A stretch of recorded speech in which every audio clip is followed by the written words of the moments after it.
Assalamualaikum warahmatullahi wabarakatuh. Bismillahirrahmanirrahim. Alhamdulillahi rabbil alamin. Wa sallallahu ala sayyidina Muhammadin wa ala alihi wa sahbihi ajma'in. Allahumma 'allimna ma yanfa'una wanfa'na bima 'allamtana. Allahumma faqqihna fid din wa 'allimna at-ta'wil wa zidna 'ilma ya rabbal alamin. Rabbi shrah li sadri wa yassir li amri wahlul 'uqdatam min lisani yafqahu qawli. Subhanaka la ilma lana illa ma 'allamtana innaka antal alimul hakim. Wala haula wala quwata illa billah.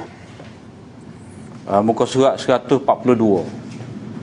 Ayat mansukh dalam surah Al-Anfal. Qala al-musannif rahimahullahu ta'ala, wa min al-anfal qawluhu ta'ala in yakum minkum 'ishruna sabirun. Al-ayah mansukhatun bil ayah ba'daha. Qultu hiya kama qala mansukhah. Ayat mansukh dalam surah Al-Anfal ni iaitu ayat berkenaan dengan bilangan tentera Islam, ataupun sejauh mana kehebatan tentera Islam itu dalam keikhlasan. Iaitu ayat yang ke-14 daripada ayat mansukh yang dibilang oleh Imam Suyuti, iaitu ayat yang ke-65. Iyakum minkum 'ishruna sabirun. Jika ada di antara kamu 20 orang yang bersabar. Jadi ayat ni mansukh dengan ayat sesudahnya. Maka Syah Waliullah kata ayat ini seperti mana yang dikatakan oleh Suyuti, bahawa ayat ni mansukh. Mana bahagian ayat ni Imam Waliullah bersetuju, sependapat dengan Imam Suyuti, mengatakan bahawa ayat ni sudah mansukh. Ayat ni mana sebelum kita tengok macam mana yang dikatakan mansukh ni, molek kita tengok ayat ni selengkapnya. Sebab apa? Sebab punca ulama mengatakan ayat ni mansukh, ayat ni menjadi nasikh kepada dia, itu berpunca daripada bila dilihat ada ta'arud, ada pertentangan. Ada pertentangan. Jadi bila berlaku pertentangan tersebut tidak dapat diselaraskan, tidak dapat dijamak, tidak dapat ditaufik, maka mereka mengatakan mansukh.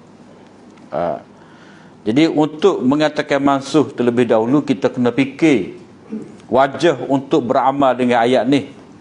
Jadi cara nak tengok ayat ni boleh beramal ataupun tidak, kita tengok balik kepada ayat ini selengkapnya dan siap dan sibak kepada ayat ni. Jadi ayat ni selengkapnya, iaitu Allah SWT berfirman, ya ayuhan nabiyyu haridil mu'minina 'alal qital in yakum minkum 'ishruna sabiruna yaghlibu mi'atain wa in yakum minkum mi'atun yaghlibu alfan minal ladzina kafaru bi'annahum qaumul la yafqahun. Wahai Nabi, perangsangkanlah orang-orang yang beriman itu untuk berperang. Jika ada di antara kamu 20 orang yang bersabar, nescaya mereka dapat menewaskan 200 orang, yakni dari pihak musuh yang kafir itu. Dan jika ada di antara kamu 100 orang, nescaya mereka dapat menewaskan 1000 orang dari golongan yang kafir, disebabkan mereka yang kafir itu orang-orang yang tidak mengerti. Jadi itu ayat ni, ayat ni selengkapnya. Kalau kita tengok ayat ni, sebenarnya masih lagi ada ruang untuk kita beramal mengikut setengah ulama. Jadi kalau kita tengok ayat ni, kalau nak kata mansukh, dah macam mana ayat ni Allah SWT khitab kepada Nabi. Jadi bila khitab kepada Nabi tu, benda tu penting. Benda tu penting. Tambah-tambah ni bab pegang. Surah ni surah pegang. Jadi dalam ayat ni Allah SWT sebut haridil mu'minin. Haridi ni daripada harrada. Jadi kalau kita tengok dalam tafsir dia bahas haridi ni maknanya bukan setakat bui semangat, tapi bui semangat tu biar dapat tubik berjihad. Siapa orang tu bangun ambil senjata, keluar perang. Sebab itulah kalau kita tengok perkataan dia ni, harada. Kalau kita pusing sikit dah, dia jadi hadara. Tukar. Harada, hadara. Hadir. Maknanya hendaklah orang-orang mukmin itu diberi semangat sehingga mereka ni dapat menghadirkan diri dalam peperangan. Maknanya mereka ni tidak ketinggalan. Jadi dia bahasa Arab ni dia lagu tu lah. Dia sebab itulah kalau kita tengok dalam kitab, orang-orang belajar tafsir ni dia kena ada satu buah kitab ni dia panggil Qamus. Qamus Maqayisil Lughah. Maqayisil Lughah ni oleh Ibnu Faris. Biasanya Ibnu Faris ni dia akan waktu mari satu kalimah tu dia kata perkataan ni dia akan sebut asal perkataan ni yang terdiri daripada huruf, contoh ha, ra, dha ni dia ada makna dia gapo. Jadi walaupun setengah kalimah Arab ni kadang-kadang dha dulu, ra dulu kemudian dha dulu ni, dia sebenarnya mari daripada asal yang sama, ada persamaan makna. Ada persamaan makna. Itu dari segi perkataan harrada, maknanya memberi semangat sehingga mereka ni dapat menghadirkan mari dalam medan peperangan, bukan setakat kita wis semangat kemudian lepas dapat semangat tu klik nyangging belaka. Tidak. Setiap pejuang di jalan Allah hendaklah mempunyai ruh jihad untuk mempertahankan agama Allah. Mana Allah Ta'ala nak suruh Nabi ni meniupkan ruh semangat untuk berjihad di jalan Allah Ta'ala, untuk menjaga agama Allah. Kemudian mereka hendaklah memiliki kesabaran dan keyakinan kepada janji pertolongan Allah. Mengapa tidak, sedangkan mereka adalah orang-orang yang beriman kepada Allah, berjihad menentang golongan yang kufur dan engkar terhadap Allah, iman dan sabar sebab kepada kekuatan dan kemenangan, manakala kufur sebab kepada kelemahan dan kekalahan. Mana kalau kita tengok mulai ayat ni kan, perkataan isruna sabirun, Allah Ta'ala sebut ada 20 orang yang bersabar. Jadi sabar tu orang panggil qaid dalam bahasa Arab. Dalam usul fiqh ni kita panggil qaid. Qaid ni maknanya sifat lah. Jadi bila sifat ni dia macam syarat. Mana syarat ada 20 orang yang sabar, 20 orang yang bersabar ni, kekuatan dia ni mampu mengalahkan 200. 200. Kemudian kita tengok pada ayat yang kedua pula, bahagian yang kedua ni, wa in yakum minkum mi'atun yaghlibu mi'atain. Wa in yakum minkum mi'atun yaghlibu alfan minal ladina kafaru. Bahagian yang kedua ni 100 ni tak sebut sabar. Tak sebut sabar. Tetapi disebutkan sifat orang kafir. Sifat orang kafir ke apa? La yafqahun. Orang yang tak faham. Orang yang tak faham hakikat agama, orang yang tak memahami pentingnya agama, orang yang tidak memahami kehidupan yang sebenar, kehidupan akhirat ni, orang yang tidak memahami agama Allah Ta'ala ni, mana itu sifat orang kafir. Jadi kalau kita tengok dia panggil gapo dalam ilmu tafsir ni, dia panggil ihtibak. Ihtibak ni satu ayat tu dia sebut, dia ada dua ayat. Satu ayat ni disebut sifat, kemudian ayat selepas pada tu tidak disebut sifat. Apa-apa yang disebut pada ayat yang pertama tidak disebutkan pada ayat yang kedua. Apa yang disebutkan pada ayat yang kedua tu sebenarnya ada pada ayat sebelum pada tu, tetapi secara isyarat. Kalau tidak ia jadi berjela panjang ayat. Jadi ayat ni dengan takdir, dengan arti kalau ada 20 orang yang bersabar, maka mereka dapat mengalahkan 200 orang kafir yang la yafqahun. Tapi tak sebut pada bahagian yang pertama, tetapi disebut kafir itu bi annahum qaumul la yafqahun pada bahagian yang kedua. Bahagian yang pertama tidak disebut, tetapi pada hakikatnya ada. Begitu juga iyyakum minkum isruna sabirun. Bahagian yang pertama ada, bahagian yang kedua wa iyakum minkum mi'atun yaglibu. Tak sebut. Tak sebut mi'atun sabiratun. Pada hakikatnya ada. Tapi kalau kita takdir dia jadi gini. Iyakum minkum isruna sabiruna yaglibu mi'ataini minal ladzina kafaru bi annahum qaumul la yafqahun wa iyakum minkum mi'atun sabiratun yaglibu alfa minal ladzina kafaru bi annahum qaumul la yafqahun. Jadi berjala panjang. Jadi Allah Taala memadai kepada kita di sini dia isyarat-isyarat. Jadi kuku mana pun disebutkan sifat orang mukmin sabar dan disebutkan sifat orang kafir ni dia tak faham hakikat kehidupan akhirat. Bila begitu, bila disebutkan orang mukmin yang sabar dapat mengalahkan orang kafir yang tidak sabar, orang kafir yang tidak faham, berarti orang mukmin ni selain daripada sifat sabar dia ada sifat yafqahun. Orang yang mendalami, orang yang faham dengan mendalam agama ni. Jadi faham dengan mendalam inilah sumber kekuatan untuk mereka sehingga mereka mendapat pertolongan Allah.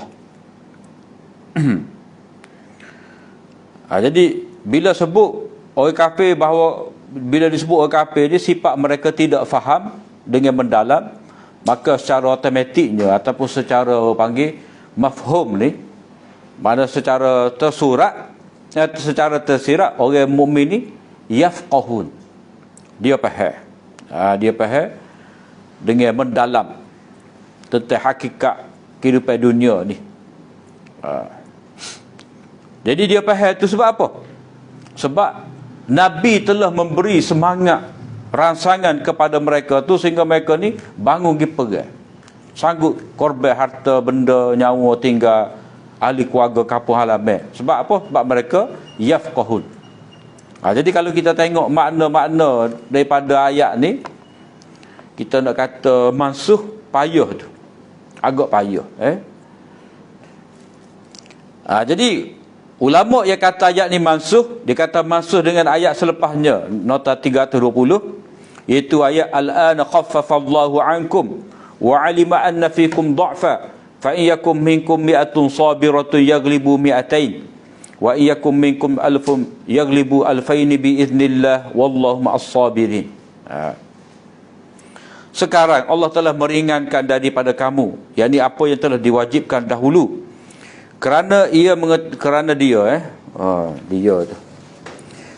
mengetahui bahawa pada kamu ada kelemahan. Oleh itu jika ada di antara kamu 100 orang yang bersabar, nescaya mereka akan dapat menewaskan 200 orang. Dan jika ada di antara kamu 1000 orang, nescaya mereka dapat menewaskan 2000 orang dengan izin Allah. Dan ingatlah Allah beserta dengan orang yang sabar. Jadi dalam keadaan golongan muslimin lemah, memadai bagi mereka seorang berhadapan dengan 2 orang. Mana sebelum pada ni dah 20 lawan 200, maknanya seorang lawan 10. Jadi bila orang Islam ni lemah, mana nak cari tentera ia ada kekuatan ni, mana sanggup pergi seorang lawan 10, bila payah nak jumpa, maka cukup memadai bagi mereka ni ada seorang lawan 2. Ayat ini menentukan kepada bilangan minimum bagi orang yang beriman yang diperintahkan supaya tetap teguh dalam menghadapi musuh, seperti mana dalam ayat 45 surah ini. Ayat 45 ni apa? Ya ayyuhalladzina amanu idza laqitum fi'atan fasbutu wadhkurullaha katsiran la'allakum tuflihun. Wahai orang-orang beriman, tetap teguhlah menghadapi musuh dan bersabarlah. Sabar tu, sabar. Keteguhan yang berserta dengan sabar. Tu tengok pada ayat 45. Jadi kalau mengikut Syah Waliullah, memang ayat ni memasuk ke ayat ya ayuhan nabiyyu haridil mu'minina 'alal qital. Syah Waliullah kata masuk, tetapi nombor nota 321 ni Maulana Sa'id Palempuri kata, qultu kana al-matlubu minal muslimin fi awalil amri an yaqifu fi wajhi aduwwihim wa hum aksar minhum 10 marrat. Kata tidak dapat dikatakan sebagai mansuh kerana ada wajah untuk tetap diamalkan, kata Maulana Sa'id Ahmad Palempuri. Pada peringkat permulaan dituntut daripada orang-orang Islam supaya berhadapan dengan musuh, sedangkan mereka itu lebih ramai daripada orang Islam, lebih daripada 10 kali ganda. Mana peringkat awal ni orang Islam ni bukannya ramai sangat. Jadi walaupun begitu tetap juga mereka ni dituntut berhadapan dengan musuh. Kemudian diberikan kelonggaran dan kemudahan, lalu dituntut daripada mereka untuk menghadapi musuh, iaitu mereka hanya sekali ganda. Sekiranya keadaan Islam menjadi gharib, semoga tidak ditakdirkan Allah. Maknanya satu masa kalau kata orang Islam ni sedikit tak, maka seorang ni dia kena lawan juga dengan 10 orang. Jadi peringkat awal seorang lawan 10, itu peringkat gharib Islam, tak ramai. Kemudian bila orang Islam ni ramai, mana kena tubik juga seorang lawan 2 orang. Mana tak boleh kata tak payahlah, tak payahlah kita nak tubik ramai-ramai ni. Pada seorang lawan 5 ke, seorang lawan 7 ke, tak. Jadi walaupun kita ni ramai dah, tetap kena keluar. Walaupun seorang lawan 2, kena keluar juga. Jadi sekiranya keadaan Islam menjadi gharib, menjadi dagang asing, semoga tidak ditakdirkan Allah seperti mana di awal Islam, maka orang Islam wajib berhadapan dengan musuh walaupun jumlah mereka itu lebih 10 kali ganda. Rekahnya ayat ini tidak mansuh. Maknanya apa? Maknanya bilangan 1 lawan 10, 1 lawan 2 ni mengikut keadaan. Mengikut keadaan. Sekiranya diperhatikan, kedua-dua ayat ini yang disebutkan pada siap yang sama. Mana kalau kita tengok juruh, ayat ni ayat 65, 66. 65, 66. Maknanya dalam halaman yang sama, dalam siap yang sama, dalam konteks yang sama, pasti akan ditemui petunjuk yang penting. Maknanya ada hidayah, ada isyarat. Ada isyarat supaya, ada isyarat yang menunjukkan bahawa kedua-dua ayat ni muhkam. Ayat 65 mensyaratkan 20 orang yang sabar berhadapan dengan 200 orang musuh. Gesaan kepada tentera Islam supaya menjadikan kesabaran sebagai sumber kekuatan. Mana nak orang Islam ni walaupun bilangan dia tak ramai, tetapi sabar tu, sabar tu seolah-olah sebagai tentera bantuan. Mana sabar tu sendiri sudah dianggap sebagai bilangan tentera. Jadi Allah Ta'ala nak lagu tu. Jadi bila sabar, itu tanda yakin. Maknanya kalau ada sabar berarti ada tanda yakin. Orang beriman kalau dia yakin pasti dia akan sabar. Bila dia yakin dia sabar ni, maka Allah SWT akan hantar bantuan malaikat. Janji daripada Allah Ta'ala, malaikat ni akan memberi pertolongan. Kesabaran melahirkan keberanian. Orang Islam lebih patut berani dan sabar kerana mereka berperan dengan kefahaman akidah dan matlamat yang besar, iaitu meninggikan kalimah Allah. Rahsia kekuatan orang Islam terletak pada kefahaman terhadap manhaj hidup. Maknanya sistem hidup. Gapo dia nampak. Manhaj inilah. Manhaj ni orang kata way of life. Akidah, tasawur dia. Manhaj ni mana dia ada tasawur tentang agama, ataupun orang panggil paradigm, Weltanschauung. Dan ketinggian matlamat hidup. Mana orang beriman ni dia tidak kata hidup untuk dunia aja, tetapi dia hidup untuk akhirat. Janji Allah bahawa dia bersama dengan orang yang bersabar. Wallahu ma'as sabirin. Jadi kalaulah dalam ayat 65 tu dikira sebagai mansuh, jadi apa faedah Allah Ta'ala sebut wallahu ma'as sabirin pada ayat yang ke-66 tu? Maknanya ayat 65-66 tetap dalam konteks yang sama, mana penting sabar. Sabar tu sebagai syarat, wallahu ma'as sabirin, pertolongan bila ada sabar. Pertolongan daripada Allah Ta'ala kerana ada sabar. Kemenangan akan dapat dicapai meskipun bilangan tentera yang sedikit. Demikian juga tentera tetap terdedah kepada kekalahan meskipun bilangannya ramai. Mana kita tak boleh anggap dengan ramai ni kita akan menang, tidak terkalah. Macam dalam peperangan Hunain. Wa yauma hunainin idh a'jabatkum kasratukum wa lam tughni ankum minallahi syai'an.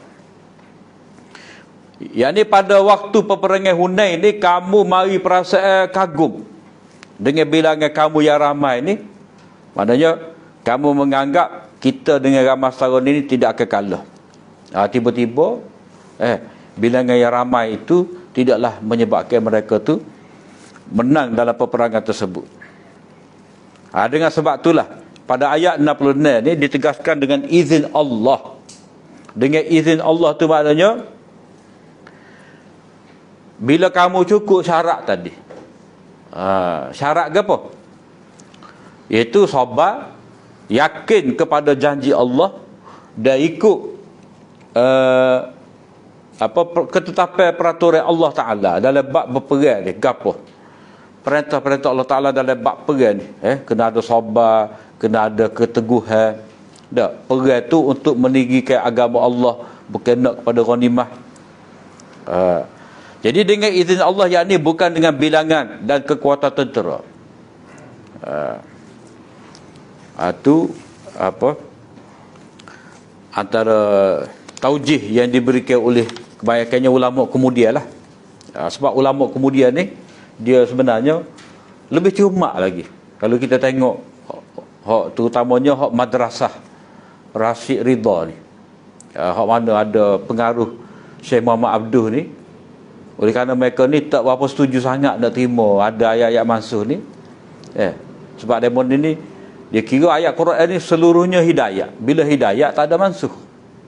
Jadi hak ulama dulu kata mansuh tu, dia bincang balik, cuba cari wajah.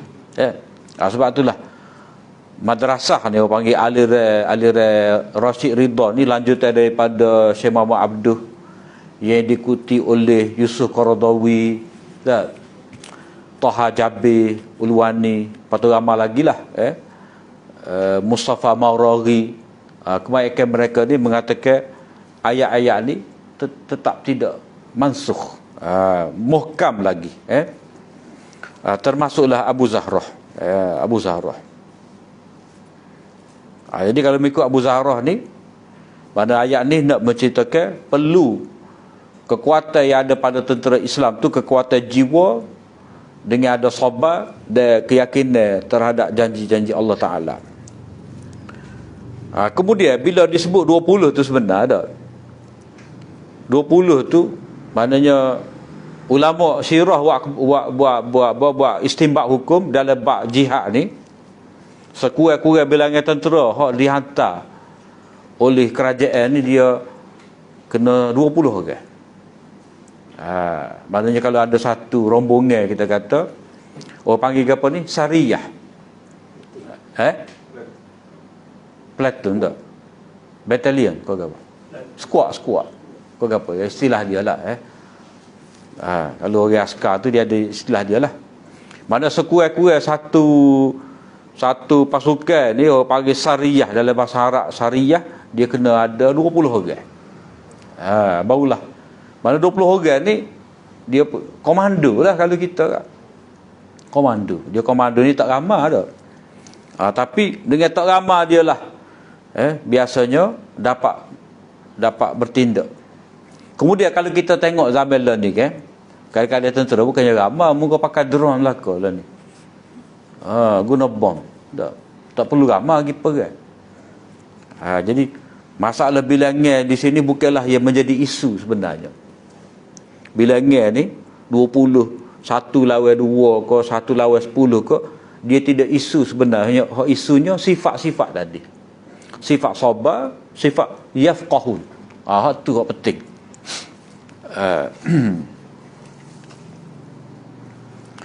Kemudian wa minal bara'ah, daripada surah bara'ah ataupun surah taubah. Jadi surah taubah ni sebab ada ayat-ayat tentang taubah di awal, di akhir surah. Taubah kalau awal surah, taubah tu orang musyrikin, dia tinggalkan syirik, dia jadi Islam, dia bertaubat. Kalau akhir surah pula, taubat orang mukmin. Orang mukmin tu utamanya orang mukmin, 3 orang itulah hak ketinggalan daripada menyertai peperangan Tabuk tu. Jadi sebab itulah dinamakan sebagai surah taubah. Kalau bara'ah tu kerana bersempena dengan kalimah yang pertama. Kalimah yang pertama surah ni, bara'ah. Qauluhu ta'ala infiru khifafan wa thiqala mansukhatun bi ayatil uzri wa hiya qauluhu ta'ala laysa 'alal 'ama haraj al-ayata wa qauluhu ta'ala laysa 'alad du'afa al-ayatain wa bi qaulihi ta'ala wa ma kana al-mu'minuna liyanfiru kaffah qultu khifafan ay ma'a aqalli ma yata'atta bihi al-jihadu min markubin wa 'abdin lil khidmah wa nafaqatin yuqna'u biha وثقالا أي مع الخدم الكثيرين والمراكب الكثيرة فلا نسخ أو نقول ليس النسخ متعينا. Jadi ayat yang ke-15 mengikut kira Imam Suyuti, ayat 41 daripada surah Bara'ah ini berkenaan dengan tanggungjawab menyertai peperangan. Firman Allah Ta'ala, infiru khifafan wa thiqala, pergilah kamu beramai-ramai untuk berperang di jalan Allah, sama ada dengan kenderaan ringan dalam kurungnya dan mudah bergerak, ataupun dengan keadaan berat, yakni disebabkan pelbagai tanggungjawab. Dimasukkan dengan ayat keuzuran. Dia nama tu ayat keuzuran. Maknanya dimaafkanlah, dikecualikan daripada pergi berjihad. Iaitu firman Allah Ta'ala laisa 'alal a'ma haraj, tidak jelas menjadi salah kepada orang buta.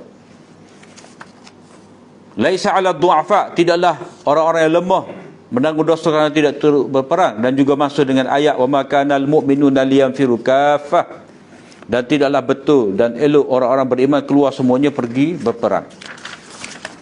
Saya mengatakan khifaf, yakni dengan sekurang-kurang keperluan untuk jihad seperti kenderaan dan hamba untuk berkhidmat dan perbelanjaan yang mencukupi, dan siqala, yakni bersama khadam yang ramai, kenderaan tunggangan yang banyak. Oleh itu tiada nasakh, atau kita mengatakan nasakh tidak dapat dipastikan. Jadi ayat ni infiru khifafan wa thiqala ni, mana ayat yang memerintahkan supaya kita berjihad di jalan Allah Ta'ala dengan harta benda, jiwa raga. Wajahidu bi amwalikum wa anfusikum fi sabilillah dzalikum khairul lakum in kuntum ta'lamun. Tu ayat selengkapnya. Jadi ayat ni dikatakan sebagai mansuh tu sebab dia bercanggah dengan beberapa ayat. Imam Waliullah Bilal di sini 3 ayat. Mana ayat Taubah ayat 41 ni dia ada 3 ayat yang bercanggah dengan dia. Jadi bila sudah ada 3 ayat yang bercanggah dengan dia, maka ulama buat kesimpulan bahawa ayat ni sudah mansuh. Sebab ta'arud, ada percanggahan. Jadi bercanggah dengan ayat mana?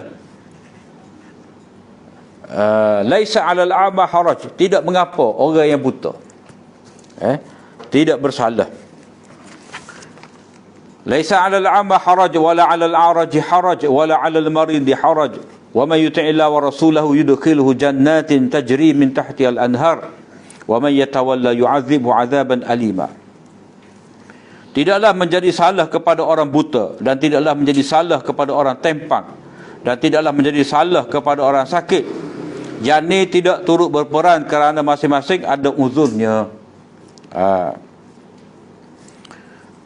Jadi hak tak ada uzur tadi kena taat, pergi perai, jangan buat helah macam-macam. Maknanya ayat ni nak menyatakan kepada kita bahawa semua orang beriman ni bila siapa seruan jihad, semua kena pergi berjihad, taat kepada Allah, taat kepada Rasul. Kecuali orang buta, orang tempang dan orang sakit adalah keuzuran. Jadi kalau kita tengok sebenarnya, kita bandingkan ayat infiru khifafan wa thiqala ni, kita boleh kata ayat laisa 'ala du'afa ni mana ayat pengecualian. Ayat pengecualian. Pengecualian ni dia panggil apa? Dia panggil ayat takhsisul am. Ayat infiru khifafan wa thiqala ni Allah Taala menyebut perintah supaya pergi ni semua kena pergi. Jadi orang panggil khitab kepada umum orang beriman. Kena pergi pergi belaka. Kemudian mari ayat laisa 'ala du'afa ni dengan arti kecuali. Pengecualian maknanya orang lagu ni tidak diwajibkan pergi perang kalau mereka ada keuzuran.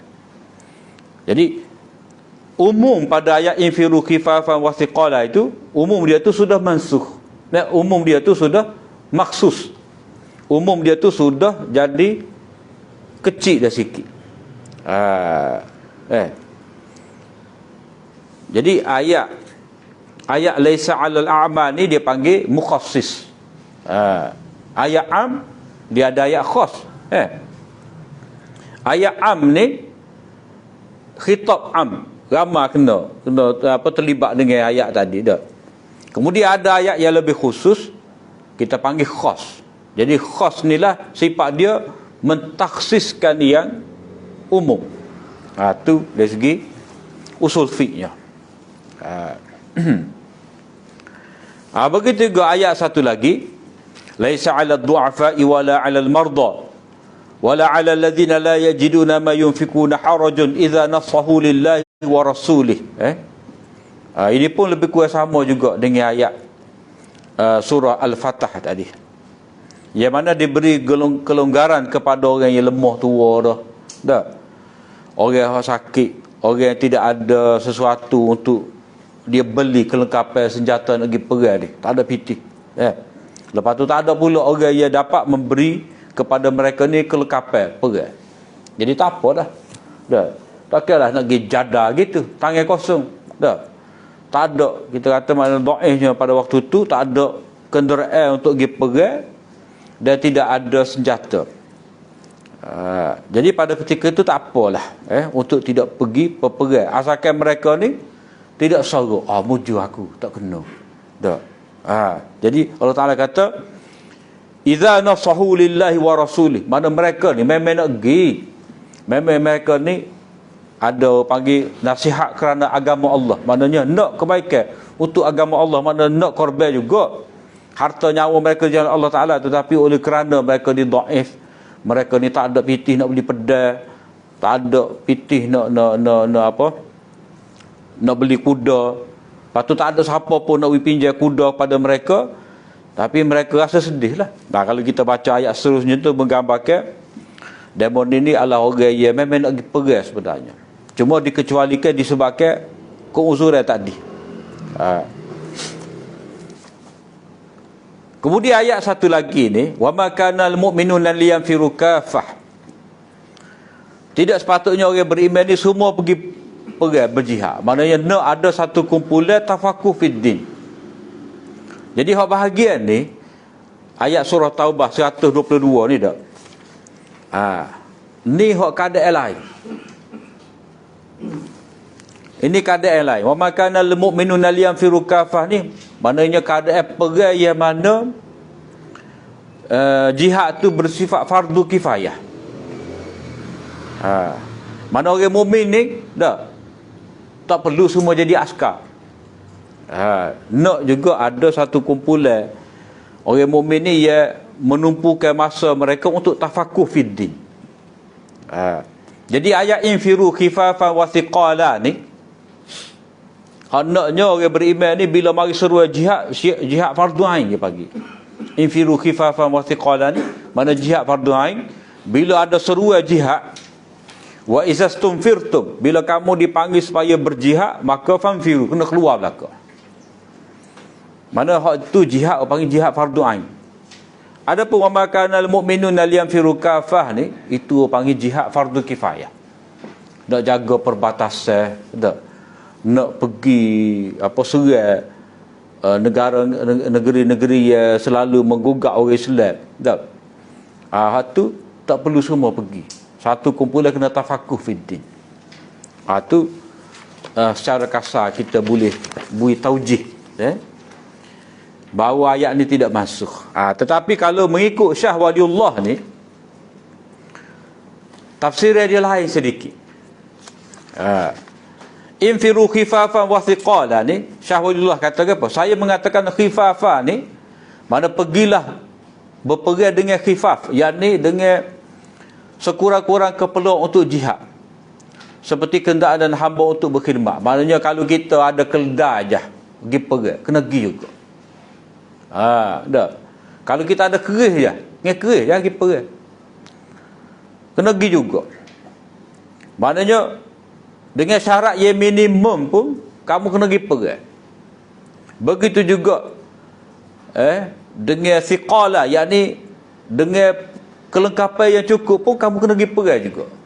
Maknanya kalau mengikut taujih Syah Waliullah ni, taujih dia supaya tidak khilaf dengan hadis-hadis, dengan ayat-ayat yang lain, Syah Waliullah kata infiru khifafan ni, pergilah perang walaupun tak cukup senjata, tak cukup tentera. Wasiqala, dalam keadaan banyak senjata, dalam keadaan banyak ramainya tentera. Itu tafsir dia. Tafsir umum yang diberikan oleh ulama ni, infiru khifafan wasiqala ni, hendaklah kamu keluar berjihad dalam keadaan kamu khifafah, maknanya cergas. Dalam keadaan kamu khifafah di sini ni, dalam keadaan ringan, mana mudah bergerak. Dalam keadaan kamu ni ada semangat ke, kamu sehat ke, kamu kena pergi perang. Wasiqala, dalam keadaan berat yang ni, kamu fikir kebun taman nak masak dah, kamu banyak kerja, anak lagi, gotu lagi, banyak tanggungjawab. Dalam keadaan kamu berat, malah ke apa semua, kamu kena perang. Jadi mengikut Syah Waliullah, dia kata siqalan tu dengan arti cukup. Mana kalau kata berat tu, maknanya atas unta dia bawa kelengkapan jihad tu penuh dengan barang-barang, dengan bekalan, dengan bekalan, dengan senjata. Kalau khifafah tu maknanya atas kuda dia tu, atas unta dia tu tak ada barang, tak ada bekalan. Dia pergi kot tu. Dia pergi kot tu, takwilah dia. Mana cara Syah Waliullah ni, dia takwil dengan makna yang agak jauh lah, agak jauh jugalah. Sebab umum faham siqalan tu maknanya keadaan diri orang beriman tu agak belah, agak berat. Dia takwil bahawa keadaan diri orang mukmin tu untuk pergi perang berat tu, dia sesuai dengan ayat satu lagi. Ayat satu lagi ni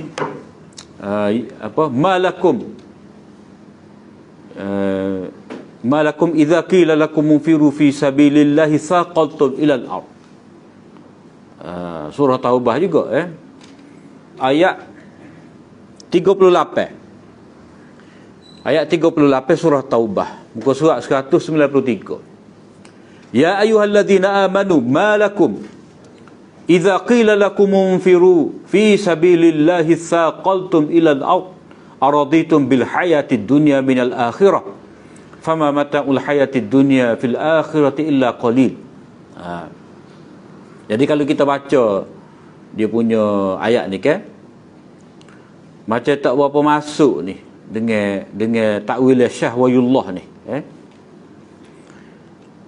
Wahai orang-orang yang beriman, mengapa kamu ni apabila dikatakan kepada kamu pergilah beramai-ramai berperang di jalan Allah, kamu berasa keberatan. Dah berat ni, di tempat masing-masing. Mana suruh nak duduk rumah menyangging, tak? Suruh nak sibuk dengan pohon tamak. Adakah kamu lebih suka kehidupan dunia daripada akhirat? Mana berat din saqaltum, thiqala, saqaltum. Mana berat. Berat tu sebab saya kepada kehidupan kamu. Jadi nak kata berat tu dengan arti berat bagai atas tunggangan kuda, dah, berat bekalan, berat dengan senjata, ramai pula khodai-khodai, tu agak jauh takwilan Syekh Waliullah. Jadi ayat ni dia bersifat teguran, teguran. Jadi perkataan saqaltum tu, perkataan siqalan tu jugalah. Sebab itulah dia kena tengok jelujur molek, kan? Kena tengok jelujur molek. Ayat 38 tu, mana ayat tadi? Ayat 41 ni, dia kena balik rujuk tafsir kalimah penggunaan dia tu pada ayat 38. Sebab perkataan yang sama, perkataan yang sama. Jadi taujih Syekh Waliullah ni kata nombor 326, nota 326 ni, kata Maulana Said Palampuri, kesimpulan taujih yang pertama, mana taujih pertama Syekh Waliullah, ayat ini tidak sebagai hukum umum, kepada orang-orang yang uzur dan lain-lain, bahkan ialah hukum untuk orang-orang yang berkemampuan yang memungkinkan atau yang memudahkan untuk jihad. Mana pada dia tu ada kelengkapan yang membolehkan dia tu berjihad dengan mudah. Infiru khifafan wa thiqala ni, maknanya qadar minimum kelengkapan senjata pun patut pergi perang. Tidak semestinya ada kelengkapan yang lengkap baru boleh pergi perang. Itu taujih Syekh Waliullah. Oleh itu tiada nasakh. Kemudian kesimpulan taujih yang kedua, nasakh tidak dapat ditentukan bahkan pada ketika serangan musuh itu sangat hebat. Mana ancaman musuh tu sangat hebat dan seruan jihad pula bersifat umum. Bersifat umum, panggil nafirul am. Maka setiap individu wajib keluar dalam keadaan apa sekalipun, sama ada mudah atau sukar. Tak kira keadaan dia tu. Dalam keadaan macam mana, sama ada mudah atau sukar, dalam keadaan macam mana sebabnya, sama ada sihat atau sakit, kena pergi juga. Kaya atau fakir, sedikit tanggungan atau ramai, tua atau muda, gemuk atau kurus dan sebagainya, kena kerah belaka. Kerahan ni, atau apa-apa keadaan yang dapat mengatur dengan tersusun sebab-sebab setelah ada kemampuan dan kekuatan secara keseluruhan. Maknanya kuku mana pun kena pergi, kena tubik belaka. Lepas tu hak gemuk tu nak pergi pergi juga ke? Sesuai lah kita pergi tempat dia. Bahagia tu kayak masuk ke, bahagia gapo ke. Dah. Perempuan, dia ada bahagia dia. Walaupun dia tak akak senjata, dah.